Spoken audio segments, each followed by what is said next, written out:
Hello, friends, and welcome to Pathologic Volume 2, Episode 31. This is the last episode in this volume in which we will be covering a new pencil puzzle genre. After this, we are into the territory of the bonus puzzles, where we will be visiting some more difficult puzzle types more difficult puzzles in the puzzle types that we have seen before. So it will be a bit of a review and a stretch for us.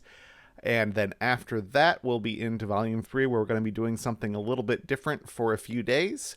But we'll talk more about that as that day approaches. And for now, we are going to be playing a Yajisan-Kazusan puzzle.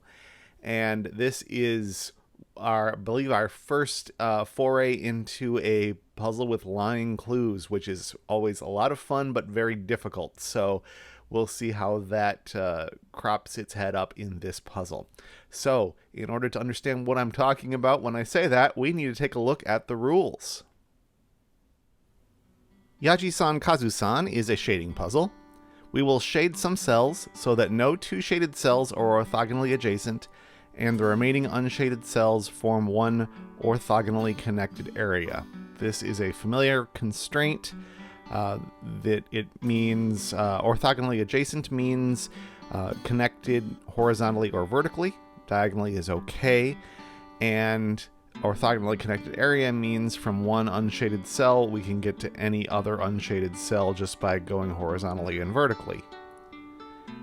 If a cell with a number in it is unshaded, the number represents how many shaded cells are in a straight line in the indicated direction. So looking at the example solution here, this 2 clue with an arrow pointing down says we can look south from the clue and we will count exactly 2 shaded cells. This 1 is seeing 1 cell, this 0 is seeing no cells at all.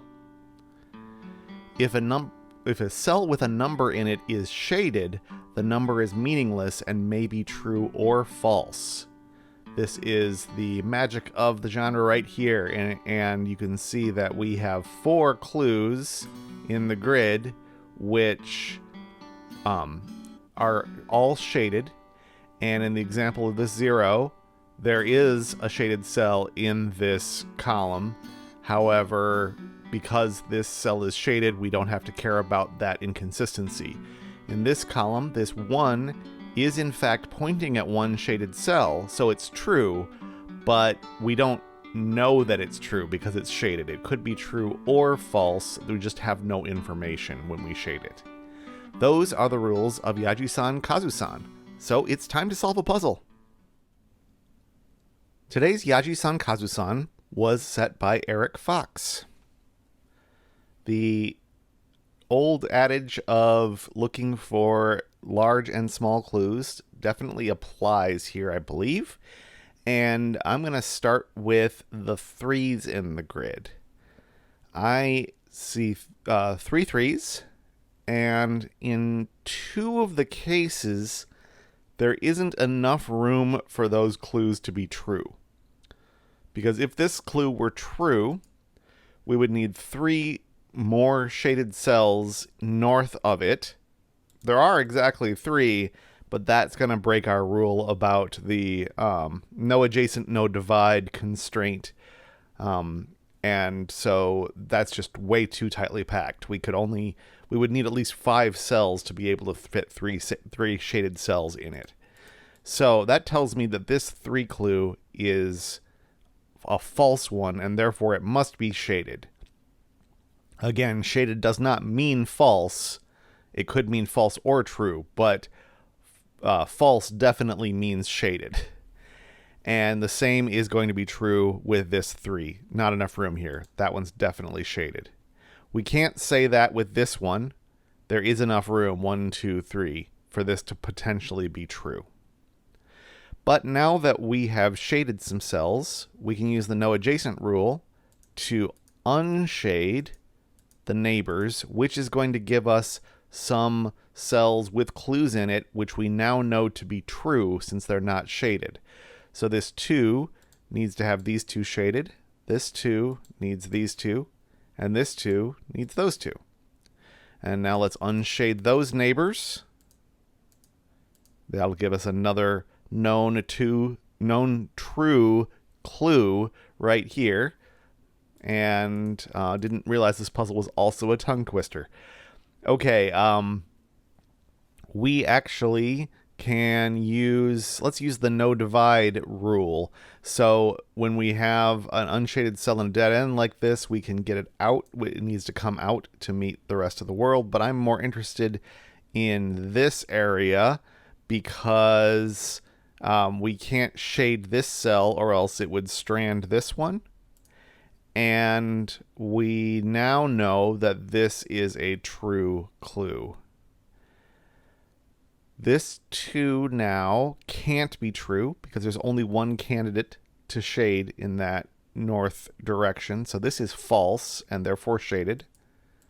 This is unshaded and therefore true. So we need to fit 2 more shaded cells. 1, 2. Unshade the neighbors. We've got some dead ends that need to come out to visit the world. And now we've got a possible connectivity thing going on that I'm going to keep an eye on. I'm noticing that to get from this left side to this right side currently, you can go through here, up top, or you can go across here. At least one of those needs to be left open. So if, for example, we decide that we have to shade this cell, then that's going to force some unshaded cells down here to sneak through. I don't see which one that is quite yet, but I'm guessing that's going to be important for the solution.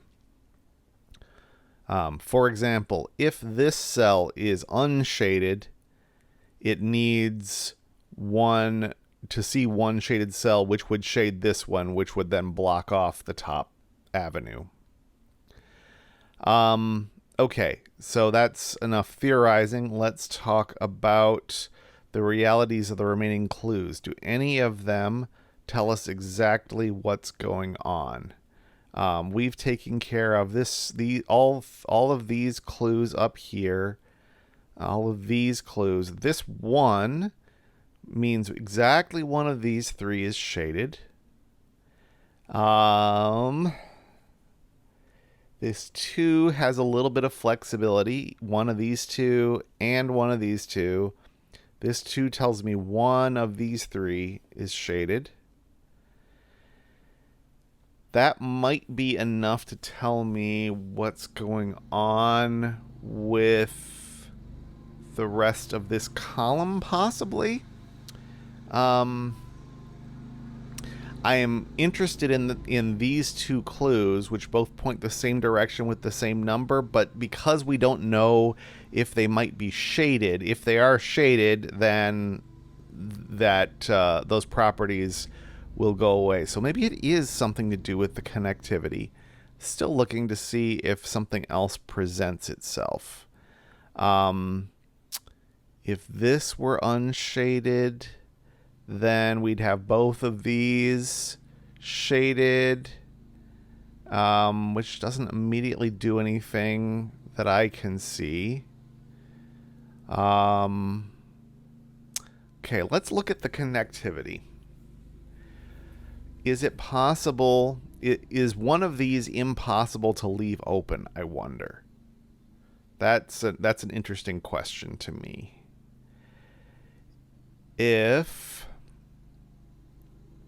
Well, okay, one of these 2 must be shaded because those 2 facts can't be true at the same time. But only this one is seen by another cell, so that isn't as productive as it might be. If this gets blocked off, I wonder if this has to get blocked off. If this does get blocked off, then we'd have to go through here. I'm just going to speculatively do this just to see what would happen. This would force these cells. Okay, well, there's a thing. Okay, so this is where we were. Let's say these 2 cells are shaded. If that's true, then down here, this one forces, actually, this is even easier. This 2 clue needs 2 more cells to be shaded. And it can't be that one, I'm going to say. Because if it was that one, then we would need to have this cell get out to the rest of the world, and there's not enough room for 2 shaded cells from this clue. So this one in particular is unshaded. And, okay, so now let's look at this 2 clue. Could it be these two? It can't be those two because that would then unshade both of these, breaking this clue. So it can't be those two, which means that this one must be shaded. There might have been an easier way to see that, and I'm curious if you can chime in the comments if you did see an easier path forward from this position than what I just sussed out there. But I think once we have that, that breaks open the rest of the puzzle. Because not only do we have a little area here which needs to extend this way, making this clue false and therefore shaded, making these unshaded, making this unshaded, and so on. We will go on with that in a second. But also, closing off this avenue does mean we need to have this be an escape route, which unshades both of these, gives us the nature of this 3, which shades these 3. Yeah, the whole thing just kind of falls apart at that point once you've figured that one bit out. And so this 1 must be shaded because there isn't anything shaded north of it.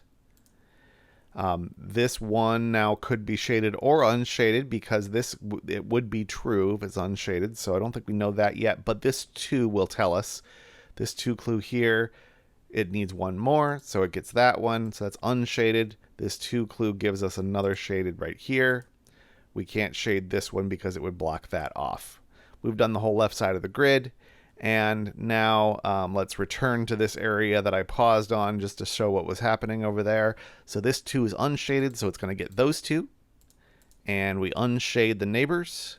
We have this area now that needs to escape. It's going to need to go through here and here, which means this is a lie, therefore shaded. This is unshaded because it's a neighbor. These 2 can't be shaded because of the dead ends right there. This one must be shaded because of this 1 clue, and therefore this cannot be shaded because of this dead end. And that is how we solve a Yajisan-Kazusan.